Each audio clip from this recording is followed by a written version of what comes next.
Hello everyone, my name is doctor Lalit. I welcome you all in the text book super coaching. तो बच्चों, जैसा कि आपको पता है, मैंने इस जुलाई में जो हमारा एग्जाम हुआ था सीएसआई नेट का, उसके क्वेश्चंस की सीरीज चला के रखी है, जिसमें बायोकेमिस्ट्री के क्वेश्चन डिस्कस कर रहा हूँ और सेल बायोलॉजी के क्वेश्चन डिस्कस कर रहा हूँ। आज हमारा बायोकेमिस्ट्री का क्वेश्चन नंबर 4 है, ठीक है ना, जिसको मैं डिस्कस करूंगा। अच्छा क्वेश्चन है और ये ऐसे कंसेप्ट पर है जिस पर बहुत बार एग्जाम में आया हुआ है। तो जितने भी लोग हमारे चैनल पर नए हैं, चैनल को सब्सक्राइब जरूर कर लें और मेरा टेलीग्राम चैनल भी उसको सब्सक्राइब कर लें, क्योंकि यहाँ आपको सब कुछ मिल जाता है, ठीक है ना। चलिए बात करते हैं क्वेश्चंस की। कुछ ये हमारा एक क्वेश्चन है, क्वेश्चन कुछ इस तरीके दिया गया है, 4 मार्क्स का हमारा ये क्वेश्चन था।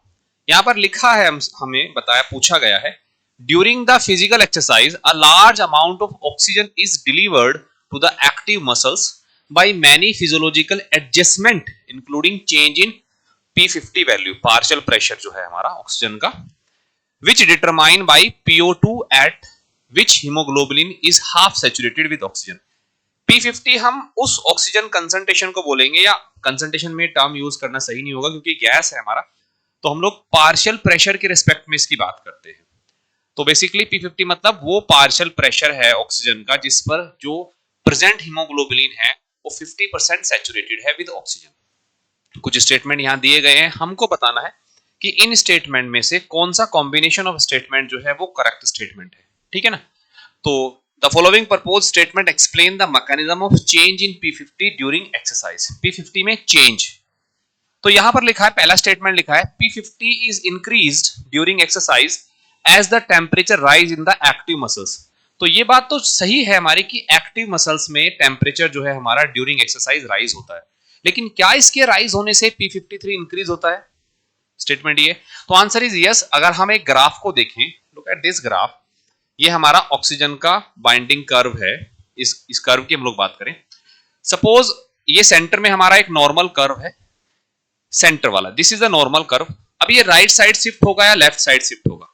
देखो, अगर ये हमारा toward the right side shift हो रहा है या लेफ्ट साइड अगर शिफ्ट हो रहा है हमारा, ठीक है ना, तो इसमें हम लोग बात करते हैं कि हमारी एफिनिटी जो है वो बदल रही है उस पर्टिकुलर प्रोटीन की जिससे ऑक्सीजन बाउंड कर रहा है, यानी कि हीमोग्लोबिन की।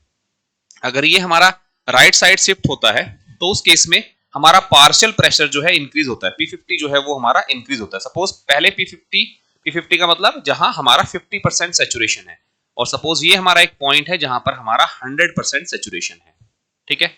तो अगर हम लोग बात करें टेम्परेचर के इंक्रीज होने पर ये ग्राफ हमारा राइट साइड शिफ्ट होता है, जिसकी वजह से हमारा पार्शियल प्रेशर जो है वो नॉर्मल से बढ़ जाएगा, ठीक है ना।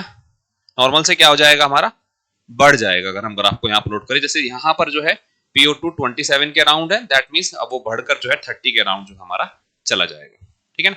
और एक और बात ध्यान में रखिएगा, जितना ये ग्राफ हमारा इधर की तरफ जाता है उतनी ही हमारी एफिनिटी इंक्रीज होती है, डिक्रीज होती है। और एफिनिटी डिक्रीज होने का मसल्स लेवल पर बेनिफिट है, क्योंकि डिलीवरी जो है वो अच्छी होगी। देखो, लंग्स लेवल पर एफिनिटी अच्छी होगी तो मोर oxygen will be captured by the haemoglobin at a particular partial pressure. लेकिन एफिनिटी अगर डिक्रीज होगी तो रिलीज आसानी से हो सकता है। तो हमें चाहिए कि लंग्स में जो है वो एफिनिटी अच्छी रहे, लेकिन टिश्यू लेवल पर एफिनिटी वीक हो जाए, ताकि आसानी से हीमोग्लोबिन ऑक्सीजन को रिलीज कर सके। तो ये बात अच्छी भी है कि टेम्परेचर अगर इंक्रीज हो रहा है मसल्स में ड्यूरिंग एक्सरसाइज, तो ये ग्राफ हमारा राइट साइड शिफ्ट होगा, पार्शियल प्रेशर हमारा बढ़ जाएगा, तो एफिनिटी कम हो जाएगी, और एफिनिटी कम हो जाएगी तो रिलीज जो है वो बढ़ जाएगा हमारा, ठीक है ना। तो ये पहला स्टेटमेंट जो हमारा यहां था, इसका मतलब इस ग्राफ के हिसाब से पहला स्टेटमेंट हमारा सही जा रहा है। चलिए आगे चलते हैं, नेक्स्ट स्टेटमेंट की तरफ चलते हैं। During exercise metabolites accumulate in the active muscles. यहां तक बात ठीक है। देखिए, ऑब्वियसली जब एक्सरसाइज होगा तो वहां पर मेटाबॉलिज्म भी बढ़ेगा, तो मेटाबोलाइट्स भी एक्यूमुलेट होंगे, रिजल्टिंग इन हायर पीएच। ये एक छोटा सा स्टेटमेंट जो है इसने गलत लिख दिया, क्योंकि मेटाबॉलिज्म जब भी होगा हमारा तो मोस्टली हमारा ग्लूकोज का मेटाबॉलिज्म हो रहा है, जो कि हमारा एक एल्डिहाइड है, और वो जब ऑक्सीडाइज होगा तो वो एसिड की तरफ मूव करेगा और फाइनली CO2 में कन्वर्ट होगा, जिसका खुद एक एसिडिक नेचर होता है। तो ये जो लिख रहा है यहाँ पर हायर पीएच हो जाना, that is wrong. PH low हो जाएगी, ठीक है ना। और low higher pH that increases the P50। पहली बात तो पीएच अगर हम हाई करेंगे तो वो स्टेटमेंट सही नहीं है हमारा। हालांकि पीएच का इफेक्ट कैसे होता है इसको इस ग्राफ से समझते हैं। अगर हमारी पीएच जो है, यानी कि हमारे प्रोटॉन बढ़ रहे हैं, प्रोटॉन बढ़ रहे हैं का मतलब ग्राफ अगर इस तरफ शिफ्ट होगा ना तो पीएच हमारी लो होगी। तो ये एक स्टेटमेंट वहां गलत है। अगर इधर की तरफ जाएगा, हाँ, पीएच के लो होने से, देखो प्रोटॉन के नंबर का इंक्रीज होना मतलब पीएच का कम होना, मतलब अगर हमारा पीएच कम होगी तो ही हमारी एफिनिटी जो है वो कम होगी और अच्छा रिलीज होगा, पार्शियल प्रेशर तभी इंक्रीज होगा। तो वहां उस स्टेटमेंट के हिसाब से हमारा जो इंफॉर्मेशन है वो गलत दी गई है, ठीक है ना, क्लियर। हायर पीएच नहीं होगी, पीएच जो है हमारी वो लोअर होती, तब जाकर हमारा P50 इंक्रीज होता, तो इसलिए ये स्टेटमेंट हमारा गलत हो गया। नेक्स्ट स्टेटमेंट की तरफ चल लेते हैं। P53 नहीं, P50 is increased during exercise as CO2 is decreased in the active muscles, ये भी गलत है।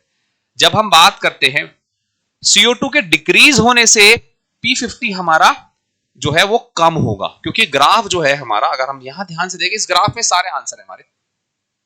अगर CO2 का लेवल बढ़ेगा तो ग्राफ राइट साइड शिफ्ट होगा, और CO2 अगर घटेगा हमारा तो ग्राफ लेफ्ट साइड शिफ्ट होगा। तो यहां हमें इंफॉर्मेशन दे रहा है। दूसरी एक और इंफॉर्मेशन है कि डीपीजी का लेवल, डीपीजी का लेवल अगर हमारा घटेगा तो हमारा ग्राफ लेफ्ट साइड शिफ्ट होगा, अगर डीपीजी का लेवल बढ़ेगा तो ग्राफ हमारा राइट साइड शिफ्ट होगा। तो वहां से भी हम इंफॉर्मेशन को कनेक्ट कर सकते हैं, और CO2 से भी इंफॉर्मेशन हमने कनेक्ट किया।